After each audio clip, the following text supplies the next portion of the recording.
In today's video, I'm going to teach you how to add cal.com in Framer. We'll start inside your Framer project. Open the project you want to edit so you can see the canvas and the right-hand properties panel. Next, open the Insert panel. If the panel doesn't appear the first time, click Insert again to reveal the full library. From there, navigate to the Forms section and locate the Embeds option. Add an embed to your canvas and make sure it's selected so its settings show up in the right sidebar. With the embed layer selected, adjust its layout.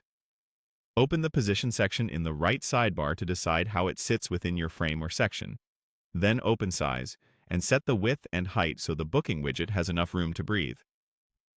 A clean, generous height typically prevents internal scroll bars and keeps the experience smooth on desktop and mobile.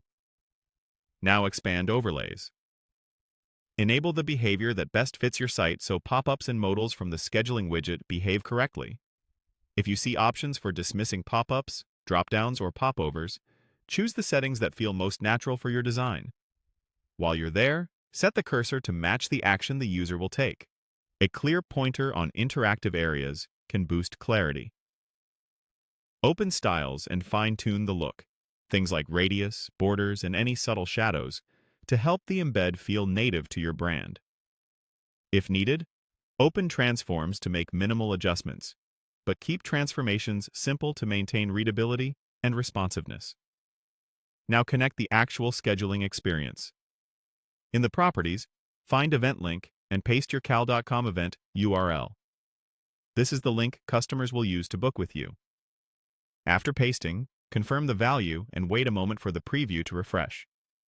If your widget supports theming, open Theme and pick the option that best matches your site's light, dark, or auto style so the calendar looks cohesive. If your page uses a scroll section, make sure the embed sits inside the correct section so it appears exactly where you expect during scroll. If your project relies on code overrides, double-check that there are no overrides interfering with the embed size or visibility.